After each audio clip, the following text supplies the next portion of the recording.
नमस्कार विद्यार्थियों, मेघराज गुरुकुल में आपका स्वागत है। और आज जो क्लास आपके लिए लेके आए, जैसा आप जानते हैं कि रेलवे ग्रुप डी एनटीपीसी जो रेलवे के विभिन्न एग्जाम हो रहे हैं, जिनके लिए रेलवे ग्रुप डी के लिए स्पेशली मॉडल पेपर हम आपके लिए लेके आए, जिनमें ये चौथा मॉडल पेपर है दोस्तों। इससे पहले 3 मॉडल पेपर हम आपके लिए डाल चुके हैं और ये 4th मॉडल पेपर आपका चौथा मॉडल पेपर।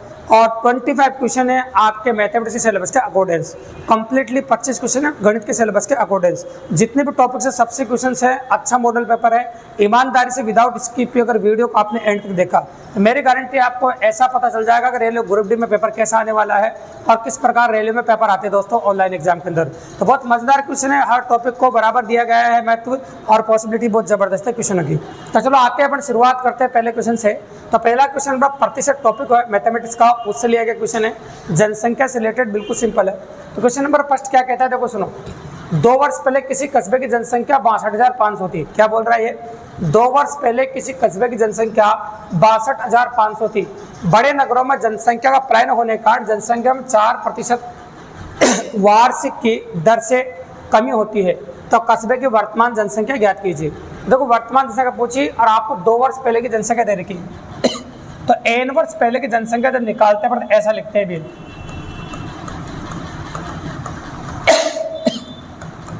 n वर्ष पहले जनसंख्या ऐसे लिखते हैं और ये निकलती है आपकी वर्तमान जनसंख्या से गुणा। इसको जब लिखते हैं देखो ये उल्टा हो जाता है, ये लिखता है 100/100 प्लस माइनस x।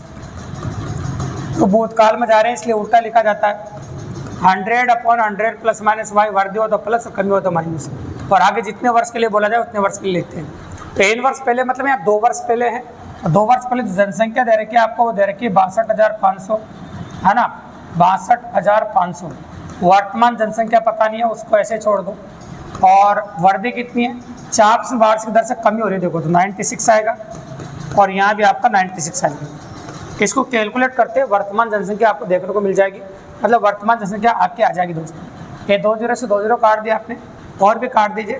25 से 4 बार कट जाएगा आपका, और 25 से काट दिए 25 बार, 25 25 625 होता देखो, बिल्कुल सिंपल। अब 4 से काट दीजिए, इसको गुणा ही करना, फिर बाद में तो गुणा हो जाएगा आपका, बिल्कुल सिंपल है। ये 4 से काट दीजिए, 2 चौक 8 और 4 चौक 16, ये 24 बार कटेगा, ठीक है। अब आपको करना क्या है, देखो 24, 96 और 25, इनको गुणा करना है आपको। तो वर्तमान जनसंख्या 25 गुणा 24, तो मैं लिख देता हूँ गुणा करके, है ना। 96 से गुणा करना रह जाएगा, देखो 24, है ना, 24 पंजे 120 हासिल 12, 24 दिन 48 12 60 600 हो गया। 2 0 आएगी पीछे, 2 0 आगे, 36 हासिल 3, 9 छंग 54, 3 कितना होगा 57, ये आएगा 57,600। जनसंख्या हो जाएगी आपकी 57,600 कंप्लीटली। तो जनसंख्या की कस्बे की वर्तमान जनसंख्या 57,600 कस्बे की वर्तमान जनसंख्या देखने को मिलेगी आपको। इस प्रकार से आप जनसंख्या कोई भी सवाल कर सकते हैं जिसमें n वर्ष पहले की चर्चा हो रही है। देखो हम ट्यूशन तो करेंगे इसे, उसके साथ साथ एक्स्ट्रा पॉसिबिलिटीज जो बन रही हो एग्जाम के अंदर क्वेश्चंस में, उनके बारे में साथ ही साथ चर्चा करेंगे। ये आपका पहला सवाल था। देखो अच्छे से जैसे आप सोल्व करते हैं ना, उसी प्रकार से कॉपी खोल कर बैठ रहे हैं, ईमानदारी से अच्छे से सुनते रहे दोस्तों। आपको पूरा पता चलेगा कि वास्तव में मैथमेटिक्स के 25 क्वेश्चन किस प्रकार के आने वाले, कैसे अपन कर रहे हैं और कैसे कैसे टॉपिक से क्वेश्चन लेने वाला है। अभी आगे वाला लेटेस्ट जो आया है आपका 2025 का, उसमें किस प्रकार के प्रश्न एग्जाम में आपको ग्रुप डी में देखने को मिलेंगे, ठीक है। तो चलो, 10 वर्ष पूर्व महेश की माता की आयु उसकी आयु से चौगुनी थी। 10 वर्ष बाद माता की आयु पुत्री की आयु से दुगुनी होगी। महेश की वर्तमान आयु क्या है? देखो 10 वर्ष पूर्व महेश की माता की आयु उसकी आयु की चौगुनी है।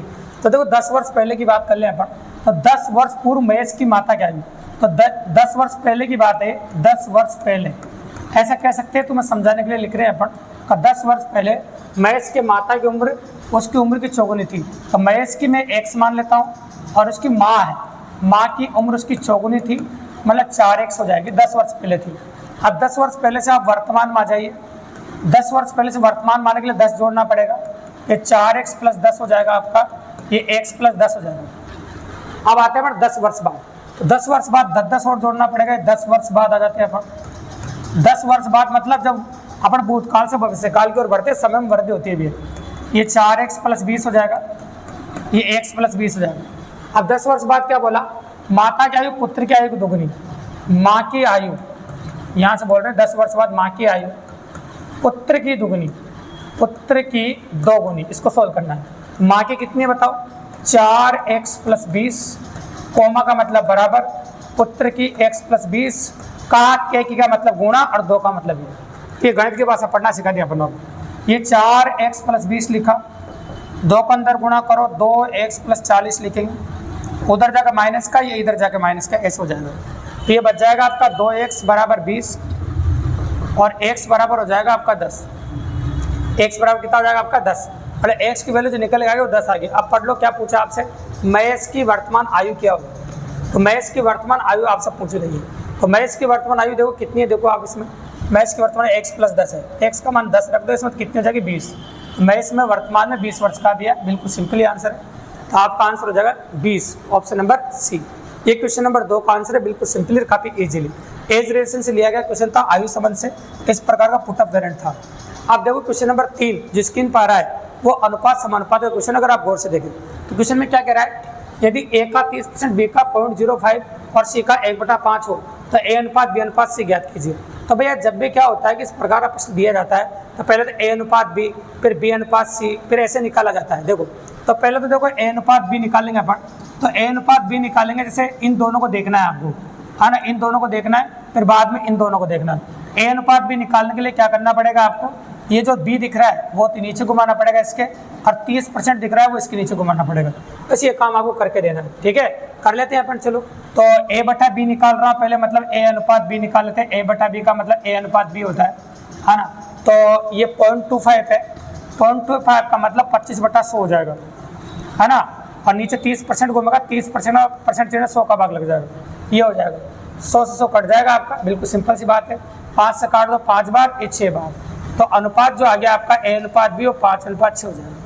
a अनुपात b होगा आपका 5:6 हो जाएगा, बिल्कुल सिंपली। इसी प्रकार से अब इन दोनों को इस्तेमाल कर लेते हैं, इन दोनों को कर लेते हैं, इन दोनों का इस्तेमाल करके b अनुपात c का मान निकाल लेते हैं। चलो आप जानते हैं कि c को इसके नीचे घुमाएंगे तो ये b/c आ जाएगा आपका, और b/c आएगा तो क्या लिखेंगे, देखो आपका इसको भी नीचे घुमाएंगे अपन का 1/5 तो ऊपर रह जाएगा, और 0.25 को लिखेंगे 25/100, ठीक है। जो कट रहा है उनको काट देंगे, पलटा मार देंगे ऊपर, 25 से 4 बार कट जाएगा, और 4 को ऊपर पलटा मार देंगे तो ये आ जाएगा 4/5, मतलब 4:5 ये हो जाएगा, ठीक है। तो a अनुपात b और b अनुपात c आने के बाद a अनुपात b अनुपात c निकालना तुम्हारे लिए कोई बड़ी बात नहीं है। तो बता a अनुपात b का मान कितना है 5:6, और b अनुपात c कितना है 4:5। इनको इस प्रकार सोल्व करते हैं, उल्टा n बना के, इसमें आंसर आ जाएगा आपको, ठीक है। तो 5 को 4 से गुणा कितना आ गया 20, 6 को 4 से गुणा किया तो 24, और 6 पंजे कितना होगा आपका 30। तो आंसर हो जाएगा आपका, देखो प्रैक्टिकली बात करें 20:24:30, 2 से काटोगे 10 बार, 2 से काटोगे 12 बार, और 2 से काटोगे 15 बार, तो एग्जाम आंसर हो जाएगा 10:12:15। तो एग्जैक्टली जो आंसर आपको देखने को मिलेगा वो देखने को मिलेगा 10:12:15। तो आपका आंसर होगा 10:12:15, बिल्कुल सिंपली और काफी इजीली। ये क्वेश्चन नंबर 3 हो गया। क्वेश्चन नंबर 3 के बाद अगला क्वेश्चन थ्योरेटिकल है, इसमें आपको पेन वेन चलाने की जरूरत नहीं, डायरेक्ट जवाब दे सकते हैं अगर आपको याद है तो। ऐसे क्वेश्चन भी कई बार एग्जाम में पुटअप कर दिए जाते हैं, तो आपको कुछ क्वेश्चन करने पड़ते हैं। ग्रुप डी में ऐसा कई बार हुआ है, देखो, है ना, एनटीपीसी में भी हुआ है। तो माध्य विचलन सबसे कम किसका होता है, ये डायरेक्ट याद रखना आज के बाद का माध्य विचलन सबसे कम माध्यिका का होता है भी। तो माध्यिका से लिया गया माध्य विचलन सबसे कम होता है, तो ये बात आपको गांठ बांधनी है कि माध्यिका से लिया गया माध्य विचलन सबसे कम होता है, ठीक है। माध्यिका से लिया गया माध्य विचलन सबसे कम होता है, ये बात आप गांठ बांध लेंगे, ठीक है। तो माध्यिका से लेकर माध्य विचलन सबसे कम होता है। ये क्वेश्चन नंबर 4 हो गया, इसमें ज्यादा कुछ करने की जरूरत नहीं है। अब आ जाओ क्वेश्चन नंबर 5 पर। औसत टॉपिक्स हैं, 5 छात्रों गणित का औसत अंक दे रखा है 50, बाद में ज्ञात हुआ कि एक छात्र के 48 के स्थान पर 84 अंक ले लिए गए हैं, शुद्ध औसत अंक कितने थे, ठीक है। तो 5 छात्रों को औसत अंक था आपका 50, तो टोटल योगफल था, है ना, 5 पंजे 25, 250। अब बोला 48 की जगह 84 ले लिया, इस योगफल में 48 की जगह 84 जुड़ गया, देखो कितना ज्यादा जुड़ गया, 36 ज्यादा जुड़ गया भैया। अगर आप गौर से देखें तो 36 ज्यादा जुड़ गया, तो 36 माइनस करना पड़ेगा, इसमें ज्यादा जुड़ गया जो, है ना, क्योंकि छात्र तो उतने के उतने ही, फिर उतना औसत आ जाएगा। 36 कम कर दो 214 आ जाएगा, और छात्र तो 5 ही है, 5 का भाग लगा दो, वापस नया औसत आ जाएगा। राशियों को योगफल बटा राशियों की संख्या, बोलो 5 का बड़ा 5 चौक 20, 2 पंजे 10, और 8 पंजे 40। तो एग्जैक्टली नया औसत जो निकल के आएगा वो आएगा आपका 42.8। ये नया औसत हो गया आपका 42.8। नया औसत जो आपको देखने को मिला है वो आ गया आपका 42.8, जो बिल्कुल सिंपली और काफ़ी आसानी से कर दिया। मतलब आंसर हो गया आपका 42.8। ये क्वेश्चन नंबर 5 का जवाब हो गया आपका ऑप्शन नंबर सी के अंदर, जो अपन ने काफ़ी इजीली और आसानी से कर दिया, जो बिल्कुल सिंपली अप्रोच हो गया आपका। ये क्वेश्चन नंबर 5 है। क्वेश्चन नंबर 5 के बाद अगला क्वेश्चन जो बात करेंगे अपन उसके बारे में बात कर लेते हैं, जो क्वेश्चन आपको स्क्रीन पर दे रखा है। ये है आपका क्वेश्चन नंबर 6, जो कि ज्योमेट्री से लिया गया है। देखो ज्योमेट्री का बहुत प्यारा और अच्छा क्वेश्चन है। और क्वेश्चन क्या कह रहा है, देखो एबीसीडी चक्र चतुर्भुज क्लियर कह रहा है। ओ वर्ग का केंद्र है, बीओसी 138 डिग्री है। ये बीओसी 138 डिग्री कोण बीडीसी का मान ज्ञात कीजिए। मतलब बीडीसी ज्ञात करना है, ये वाला मतलब ये कोण आपको ज्ञात करना है बीडीसी। तो इसको ज्ञात करना तुम्हारे लिए कोई बड़ी बात नहीं भी है। इसमें दो प्रॉपर्टीज लगेगी। एक तो वर्ग की प्रॉपर्टी है, कहते वो केंद्र पर बनने वाला कोण परिधि पर बनने वाले कोण का दुगुना होता है। तो ये जो कोण बनता है ना, इसका दुगुना बनेगा, यह हमेशा कहते हैं अपन। मतलब यहाँ पर बनने वाला कोण यहाँ पर बनने वाले कोण का क्या होता है बताओ, दुगुना। तो 138 का आधा कर दीजिए आप, तो वहाँ का कोण ए का मान आ जाएगा आपका। ठीक है, तो 6 दूनी 12 और 9 दूनी 18, ये आ जाएगा वो 69 डिग्री। तो ये जो कोण आपका निकल के आ रहा है वो 69 डिग्री आ जाएगा, 69 डिग्री आ जाएगा। ठीक है, अब आपको पता है कि चक्रीय चतुर्भुज में आमने सामने कोणों का योग 180 डिग्री होता है। तो ये जो कोण आएगा आपका 180 में से 69 घटा दो, आंसर आ जाएगा। तो 180 में से 69 घटाओगे तो क्या आ जाएगा, 111 डिग्री। तो एग्जैक्टली आंसर होगा आपका 111 डिग्री, जो ऑप्शन नंबर बी के अंदर आपको दिया हुआ है। तो आंसर हो गया आपका ऑप्शन नंबर बी 111 डिग्री। ये क्वेश्चन नंबर 6 का जवाब हुआ, जो ज्योमेट्री से लिया गया है। देखो आप जानते हैं कि ग्रुप डी हो चाहे एनटीपीसी हो चाहे रेलवे का कोई अदर एग्जाम हो, आरपीएफ वगैरह, सब में जो क्वेश्चंस लिए जाते हैं वो रैंडमली लिए जाते हैं। अपने उसी तरह पर रैंडमली क्वेश्चंस लिए हैं अलग अलग चैप्टर से, और बेहतरीन है, सभी टॉपिक को तवज्जो दी गई है भी। तो मजेदार वेरिएंट, मजा आ जाएगा एंड तक। अगर 25 क्वेश्चन आपने देख लिया ना, तो वास्तव में पता चल जाएगा आपकी बार रेलवे पार। ठीक है, तो चलो शुरुआत करते हैं अपन। साधारण ब्याज की वह वार्षिक दर क्या होगी जिससे कोई राशि 16 से 2/3 वर्ष में दोगुनी हो जाएगी। वार्षिक दर क्या होगी, देखो आप जानते हैं जब कोई धन स्वयं का गुना होता है तो उसके लिए अपन लिखते हैं, हमेशा आप जानते हैं a minus B upon B into 100, ऐसा होता है। और आपसे पूछा है क्या बताओ साधारण वार्षिक दर क्या होगी, दर पूछ लिया आपसे, बिल्कुल सिंपल सी बात है। तो यहाँ पर जो समय है वो दो गुना है, 2/1 कह सकते हैं। a/b का मान ये है आपका 2/1, और आप जानते हैं टी का मान दे रखा है 16 से 2/3। अब आर आपको निकालना है, तो आर निकालना हमारे लिए कोई बड़ी बात नहीं है। टी का मान को सोल्व कर दो, 16 के 48 और 2 50, ये 50/3 वर्ष समय हो गया। a माइनस बी दोनों का अंतर 1/1 और गुणा कितना 100, 50 100 कट जाएगा कितनी बार, 2 बार, और 2 को 3 से गुणा कर दो, दर आ जाएगी। एग्जैक्टली दर निकल के आ जाएगी 6%। दर जो हो जाएगी, साधारण ब्याज का बेहतरीन सवाल है, लॉजिकल क्वेश्चन है और छोटा सा सवाल है, इसमें कोई बड़ी बात नहीं। तो एग्जैक्टली आंसर होगा 6% आपका, मतलब आंसर हो जाएगा आपका 6%, क्वेश्चन नंबर 7 का जवाब। तो ये हो गया भाई क्वेश्चन नंबर 7 का जवाब, जो बिल्कुल सिंपली और काफ़ी आसानी से अपन ने कर दिया। ठीक है, अब आ जाता है अपन क्वेश्चन नंबर 8 पे। तो क्वेश्चन नंबर 8 की अगर हम बात करें आपके सामने, तो क्वेश्चन बहुत अच्छा है, करनी घातांक से लिया गया है। और जब भी कभी इस प्रकार का प्रश्न एग्जाम में देखने को मिले तो ये जो संख्या आपको दी जाती है वर्गमूल के अंदर, इनके टुकड़े करने पड़ते हैं भैया, और टुकड़े ऐसे करने पड़ते हैं जिनमें एक संख्या पूर्ण वर्ग होनी चाहिए। अगर ये वर्गमूल का चिन्ह है तो, अगर ये घनमूल का चिन्ह है तो एक संख्या पूर्ण घन होना चाहिए। तो फिलहाल वर्गमूल का चिन्ह है तो एक संख्या पूर्ण वर्ग होना चाहिए। तो 24 के ऐसे टुकड़े करो जिसमें एक संख्या पूर्ण वर्ग आ जाए। तो 6 गुणा 4 लिख सकते हो, देखो 6 चौक 24 होता है, इसमें 4 का वर्गमूल भी निकलता है, भले 1 का मत निकलो, ले 1 का निकलना चाहिए। अब देखो एक बात पता चल गई, इसका वर्गमूल निकल रहा है, इसका नहीं निकल रहा है, तो वो संख्या हिंट दे देती है कि अगली संख्या में 6 जरूर बनना है। तो 6 को कहीं से गुणा करके 216 आ जाए, तो 6 को 36 से गुणा कर लो, तो 6 ने हिंट दे दिया, 6 सब जगह आएगा, नीचे भी आएगा। 6 को कहीं से गुणा करें का छिन्न में आ जाए, तो 6 को 16 से गुणा करो, ये आ जाएगा। अब आगे और कैलकुलेट कर दो, 4 का वर्गमूल निकाल दो, 2 आ जाएगा, अंदर तो वर्गमूल में 6 रह जाएगा। 36 का वर्गमूल 6, वर्गमूल में 6 रह जाएगा। नीचे 16 का वर्गमूल 4 हो जाएगा, वर्गमूल में 6 रह जाएगा। 6 और 2 कितना होगा आपका 8, तो वह 8 वर्गमूल 6 हो जाएगा, ये 4 वर्गमूल 6 हो जाएगा। वर्गमूल 6 से वर्गमूल 6 कट जाएगा, और 4 से 8 कटेगा आपका 2 बार। तो एग्जैक्टली जो आंसर होगा आपका वो 2 हो जाएगा। आंसर होगा आपका 2, बिल्कुल सिंपली और काफ़ी आसानी से। तो आंसर हो जाएगा आपका 2, बिल्कुल सिंपली आसानी से। तो आंसर हो गया आपका क्वेश्चन नंबर 8 का ऑप्शन नंबर सी। ठीक है, अब आ जाओ क्वेश्चन नंबर 9 पे। तो क्वेश्चन नंबर 9 क्या कहता है आपको, देखो सुनो, कितने समय में 1000 रुपये की राशि 20% वार्षिक की दर से 13 से 31 रुपये हो जाएगी, जबकि ब्याज की प्रति 6 माह संयोजित होता हो। ब्याज क्या होता है बताओ, प्रति 6 माह संयोजित होता हो, ऐसे बोला आपके सामने। तो शर्त अर्धवार्षिक है भैया, शर्त अर्धवार्षिक है तो समय दुगुना और दर आधी हो जाएगी। देखिए कितने समय दुगुना और दर आधी, तो देखो 20% का आधा 10% हो जाएगा, और समय दुगना होगा, टी का दुगना हो जाएगा 2t। अब वो 13 से 31 रुपये हो जाएगा। तो मिश्रधन का सूत्र लगाना पड़ेगा आपको।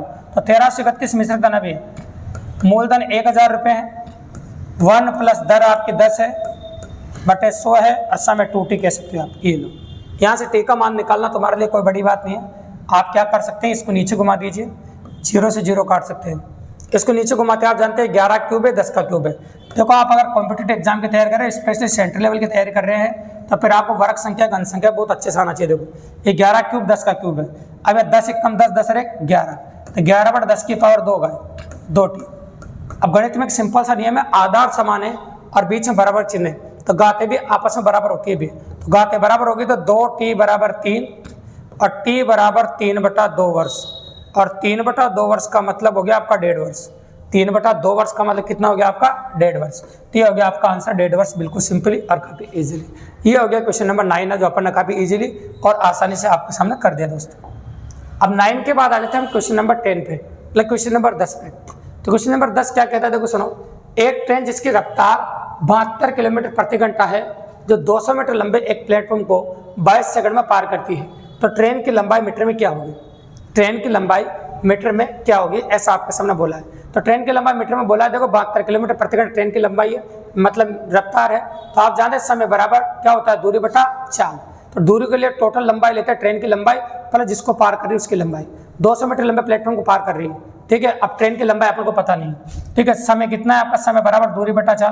तो समय तो देखो ले लेते हैं अपन क्या, 22 सेकंड। तो ये समय 22 सेकंड दे रखा है। दूरी कितनी, एक तो 200 मीटर है और एक कितना पता नहीं, उसको लिए x मीटर मान लेते हैं, ठीक है। और दूरी टोटल हो गई आपकी प्लेटफॉर्म की और रेलगाड़ी की, और नीचे 72 किलोमीटर प्रति घंटा। तो 72 किलोमीटर प्रति घंटा को मीटर परसेंट बदलने के लिए 5/18 से गुणा कर दिया। अब यहाँ से x का मान जो निकालोगे वही आंसर आपका 18 चौक 72, 5 चौक 20। तो 20 को इधर जाकर 22 से गुणा कर दो, ठीक है।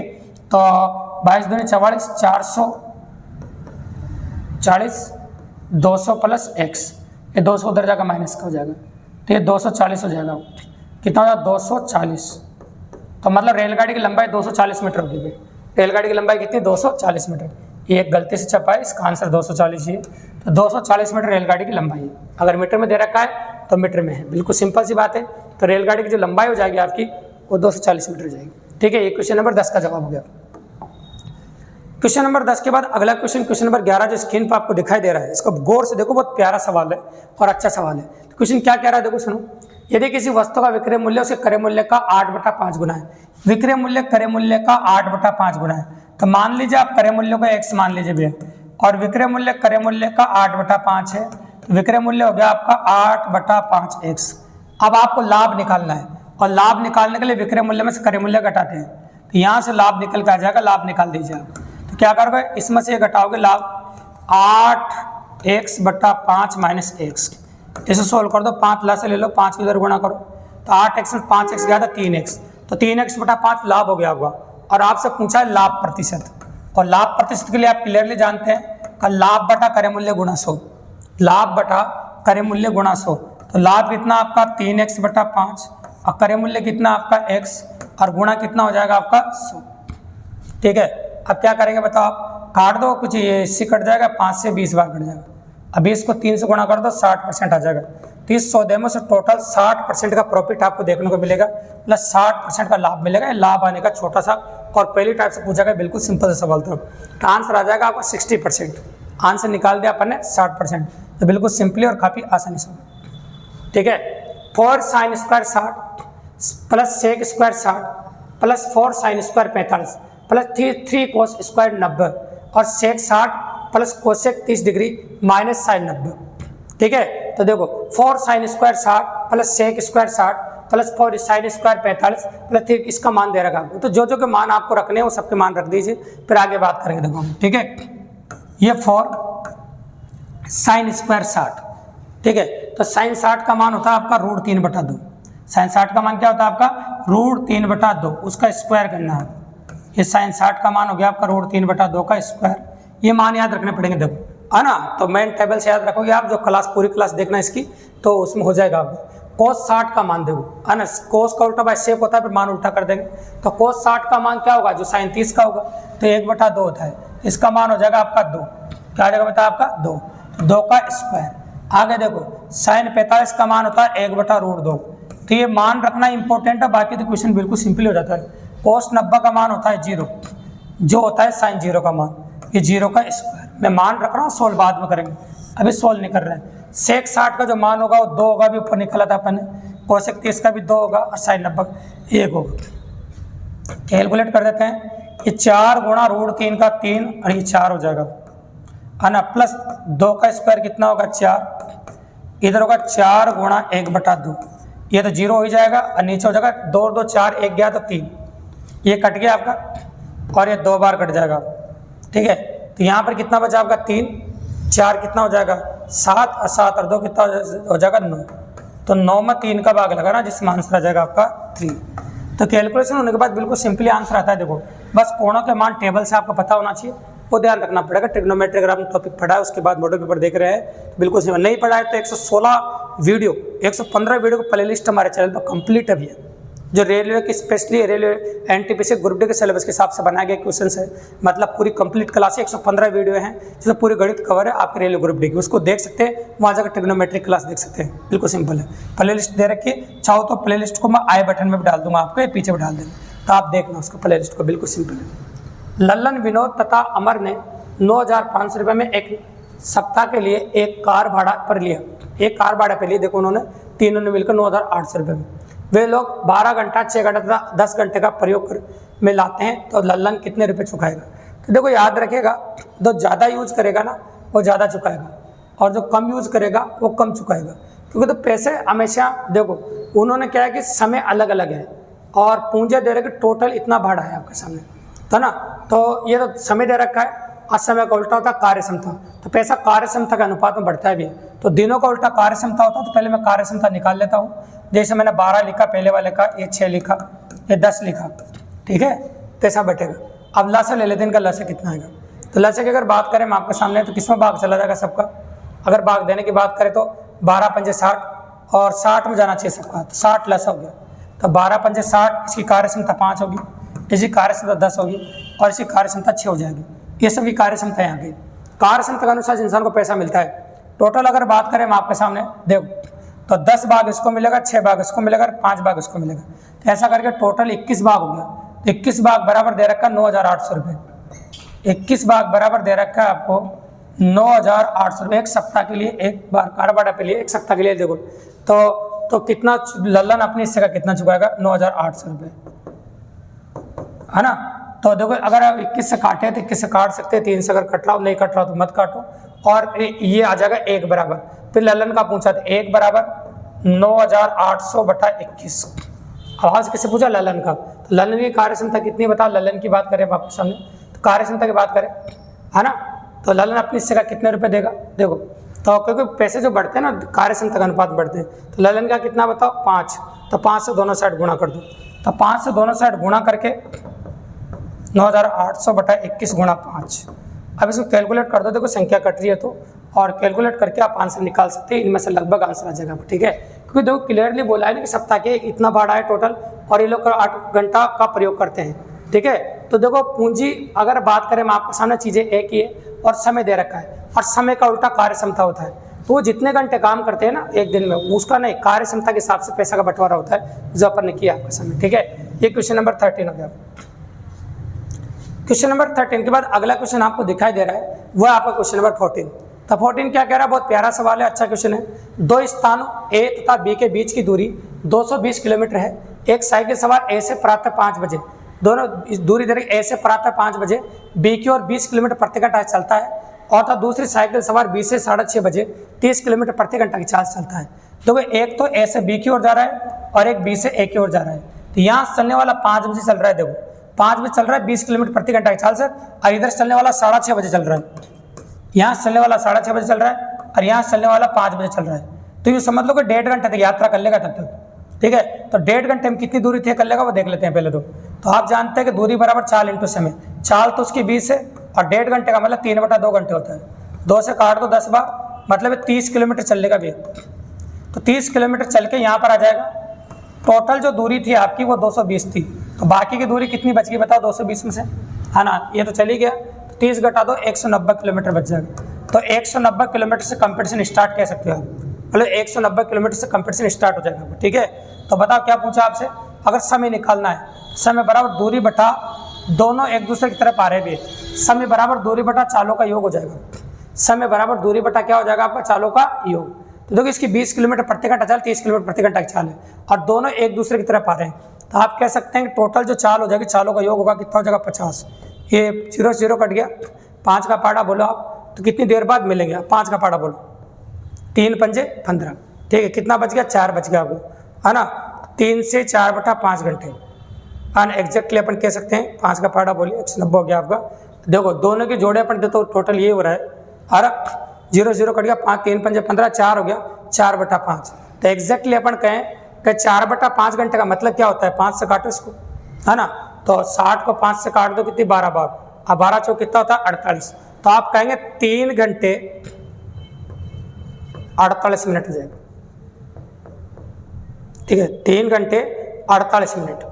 तो एग्जैक्टली अपन कहें आपके सामने कि 3 घंटे 48, आप पूछा क्या पढ़ लेते हैं, तो वे एक दूसरे से कितनी देर बाद मिलेंगे। तो देखो मिलने का टाइम ही है, हाँ। इसके बाद अगर इन दोनों के बीच की डिस्टेंस अपन ने निकाल दी और इधर से चला इधर से चला, तो अपन ने कुल दूरी बटा कुल चाल निकाली अपने, तो समय बराबर दूरी बटा चालों का योग। तो दोनों एक दूसरे की तरफ आ रहे हैं। देखो अब ए से बी की ओर जा रहा है ना, और ये बी से पर आता है ए की ओर जा रहा है, तो दोनों एक दूसरे तरफ आ रहे हैं, तो मतलब एक दूसरे के आने में चालों का योग होता है। ये 30 किलोमीटर प्रति घंटा दे रखा है और 20 किलोमीटर प्रति घंटा आपको दे रखा है, ठीक है। तो बिल्कुल सिंपल है, कोई बड़ी बात नहीं, अप्रोच कर सकते हैं अपन। तो इस प्रकार का क्वेश्चन था।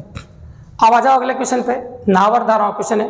एक नदी का जल 7.5 किलोमीटर प्रति घंटा बह रहा है, कोई तैरक स्थिर जल में 10 किलोमीटर प्रति घंटा 10.5 किलोमीटर तैर सकता है। नदी के विपरीत वह 27 किलोमीटर कितने समय में तैर लेगा। नदी का विपरीत 27 किलोमीटर, नदी की देखो धारा के विपरीत दिशा में चाल होती है भाई आपकी, और ये होती है आपकी नाव माइनस धारा। देखो तो नदी धारा के विपरीत दिशा में चाल, दूरी कितनी है ये, और समय आप t मान लीजिए। नाव की चाल कितनी है आपकी 10.5 और धारा की चाल कितनी है आपकी 7.5। इसको सोल्व कर दें अपन, 7.5 घटा दोगे इसमें तो 3 आ जाएगा भी, तो 3 आ गया आपका। 3 का भाग इधर लगा दो, टी को इधर भेज दो, 27 बटा 3 बराबर टी, 3 से काटो 9 या 27, टोटल 9 घंटे लग जाएंगे भी। कितने घंटे लग जाएंगे, 9 घंटे तैर के सामने करने में, टोटल कंप्लीटली 9 आवर्स लगेंगे, मतलब 9 घंटे आपको देखने को मिलेंगे। ये हो गया क्वेश्चन नंबर 15 का जवाब, ठीक है। क्वेश्चन नंबर 15 के बाद अगला क्वेश्चन स्क्रीन पर आपको दिखाई दे रहा है, क्वेश्चन नंबर 16 है। लासा मासा का सवाल है और आपसे मासा पूछा है। मासा का मतलब कॉमन मान ही मासा कहलाता है, आप अच्छी तरह जानते हो। तो देखो यहाँ पर 6 कॉमन आ जाएगा, यहाँ से भी 6 कॉमन आ जाएगा, यहाँ से भी 6 कॉमन आ जाएगा, तो 6 तो आपको लेना ही है। यहाँ से x कॉमन आ जाएगा, यहाँ से भी x आ जाएगा, यहाँ से भी x बार आ जाएगा, x भी लेना है आपको, तो 6x तो लेना है आपको। तो 6x तो 2 ऑप्शन में दे रखा है, इसमें भी इसमें भी, और आगे देखो x माइनस वाई इसमें भी है, x माइनस वाई दूसरे वाले में भी है, और x माइनस वाई तीसरे वाले में भी, तो x माइनस वाई भी आ जाएगा। अब ये ढूंढो तीनों किस में मैच कर रहे हैं, तीनों ऑप्शन नंबर बी में मैच कर रहे हैं। तो आंसर आ गया आपका option number B, question number 16 का जवाब, जो बिल्कुल सिंपल और काफ़ी आसानी से अपन ने डिनोट कर दिया और आसानी से हो गया। अब देखो क्वेश्चन नंबर 17 क्या कहता है आपका, ये सरलीकरण का क्वेश्चन है, बिल्कुल सिंपल सा, a प्लस बी का होल स्क्वायर के ऊपर। तो आप जाओ तो ये सेम संख्या है, तो आप कह सकते हैं 7.5 का स्क्वायर है ना, और यहाँ पर ये लिख रहा है ना, इसको ऐसे लिखते हैं 2 गुणा 7.5 गुणा 2.5, और ये पीछे ना 2.5 का स्क्वायर। बताओ ये कैसे पता चला कि इस प्रकार से गुणा होकर संख्या आ रही, ऐसे पता चला भी ये 2.5 का स्क्वायर है, ये 7.5 का स्क्वायर है, तो ये दोनों संख्या 2 के साथ गुणा हो रही है, क्योंकि a प्लस बी का होल स्क्वायर बन रहा है। जब ये तीनों संख्या गुणा करोगे तो ये आएगा भी, तो a प्लस बी का होल स्क्वायर बनेगा 7.5 और 2.5, इन दोनों का स्क्वायर हो जाएगा। तो ये कितना हो जाएगा बताओ आपका 10 है ना, प्लस 10 का स्क्वायर, और 10 का स्क्वायर कितना हो जाएगा आपका 100। तो एग्जैक्टली आंसर आपको देखने को जो मिलेगा वो 100 हो जाएगा। कितना हो जाएगा बताओ आपका आंसर 100, बिल्कुल सिंपल और काफ़ी इजीली। अब अगर 18 नंबर क्वेश्चन देखो, यदि किसी वर्ग की परिधि और उसके व्यास में 30 सेंटीमीटर का अंतर है, तो वर्ग की परिधि कितनी होती है भैया 2πr, और व्यास कितना होता है 2r, और इनमें कितने का अंतर है 30 सेंटीमीटर। तो वर्ग की त्रिज्या मतलब r ज्ञात करना है, तो भैया जो ज्ञात करना कॉमन ले, 2r कॉमन ले लो, तो यहाँ से क्या बच जाएगा पाई, पाई का मान 22/7, यहाँ से बच जाएगा 1, और यहाँ हो गया आपका 30। अब 2 से काटो भैया 15 बार कटेगा, ठीक है।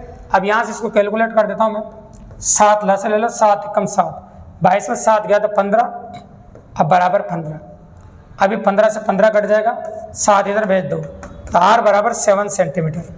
ये आ गई वर्त की त्रिज्या आपकी, जो बिल्कुल सिंपली और आसानी से निकाल दी अपने।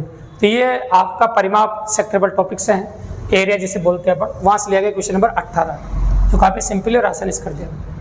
अगला क्वेश्चन है भैया एलजेब्रा से गुणनखंड निकालने, x square minus 11x plus 24 के गुणनखंड ज्ञात कीजिए। अब इनमें से एक गुणनखंड आपको बताना है, तो 11 के ऐसे टुकड़े करने हैं तो जोड़ने घटाने पे 11 है और गुणा करने पे 24 आ जाए, ऐसे टुकड़े आपको करने हैं। तो एक्स स्क्वायर, तो आप कैसे टुकड़े, देखो यहाँ होना चाहिए आपके गुणा करने पे 24 आ जाए, गुणा करने पे कितना आ जाए 24। तो ऐसे दो टुकड़े आपके 11 के करके देने हैं आपको। तो क्या क्या टुकड़े हो सकते हैं भैया, है ना, जैसे ऐसा 8 और 3, 8 या 24 हो जाएगा, तो 8 और 3 ले सकते हैं, 8x माइनस 3x जोड़ेंगे तो वापस 11 आ जाएगा प्लस 24। दो दो के जोड़े बना दो, x कॉमन ले लो यहाँ से, x माइनस 8 हो जाएगा, 3 कॉमन ले लो, यहाँ भी x माइनस 8 हो जाएगा, x माइनस 8 दोनों में से कॉमन आ जाएगा भी, यहाँ से फिर x और माइनस 3 बच जाएगा। तो दो जोड़ हो गए आपके गुणनखंड, एक तो x माइनस 8 और x माइनस 3, इनमें से जो ऑप्शन में मिलेगा वही आपका आंसर है। तो आपको मिल रहा है x माइनस 3, तो ये जवाब है, क्योंकि x माइनस 8 तो मिला नहीं, दोनों में से एक ही मिलेगा और जो मिलेगा वो आपका जवाब है। तो दोनों में से जो मिल गया वो आपका आंसर है क्वेश्चन नंबर 19 का।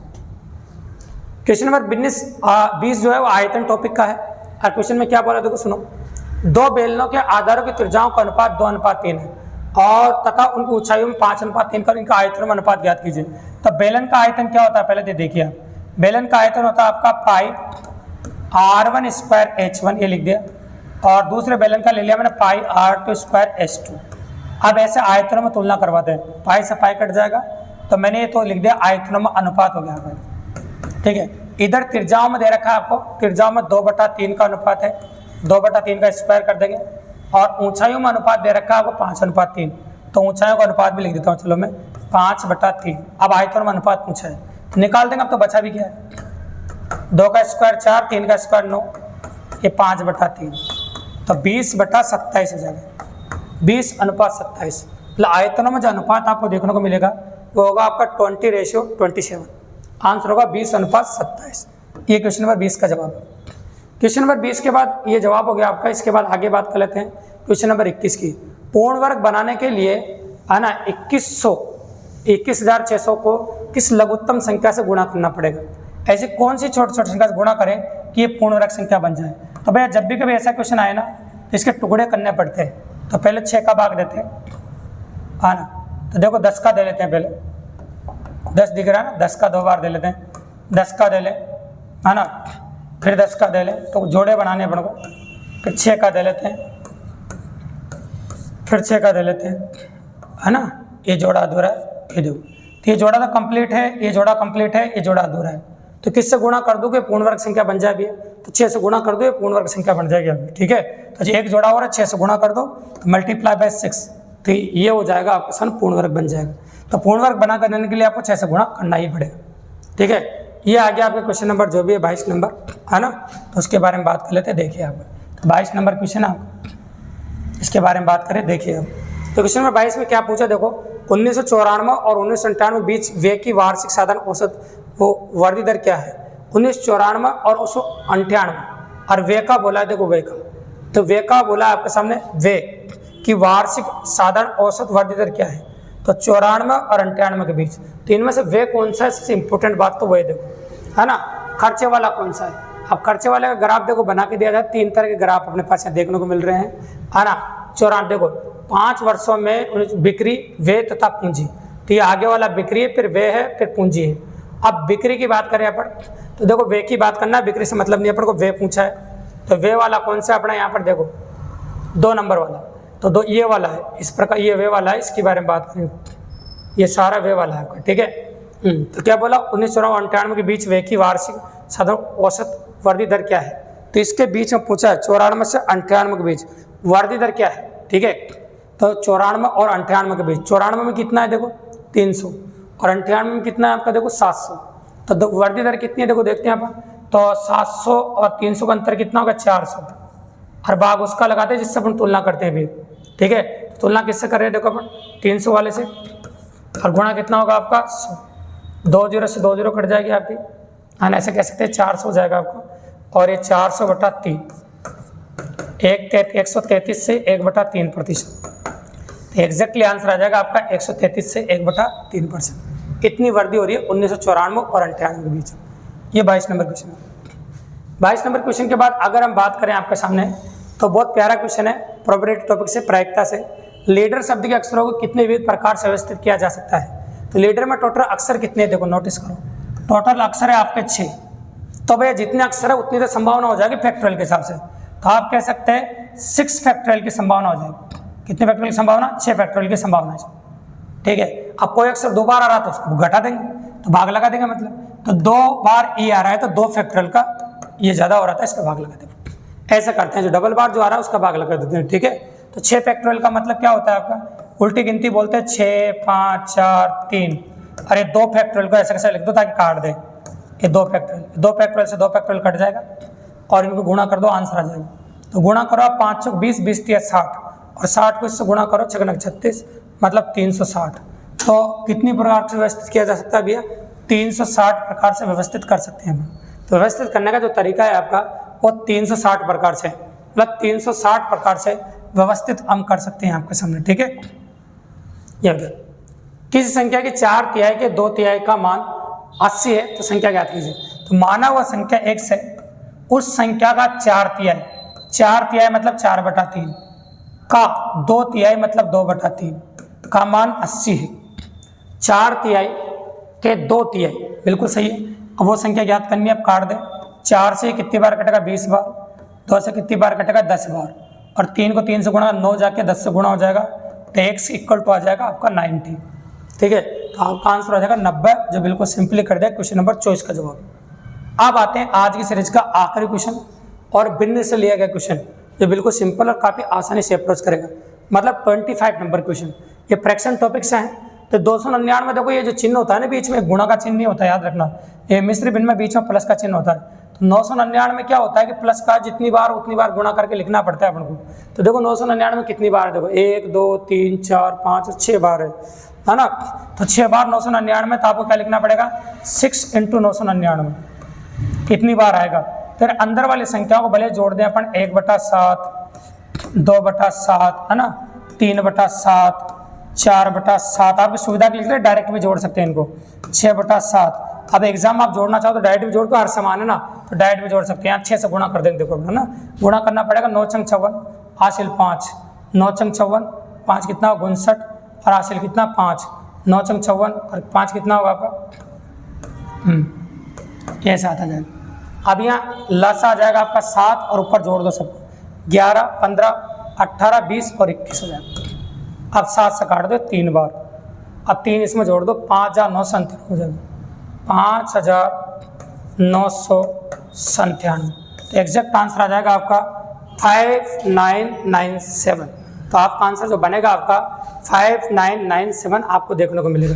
ये क्वेश्चन नंबर 25 का जवाब, जो अंतिम क्वेश्चन था आपका फ्रैक्शन टॉपिक से आपने दिया था।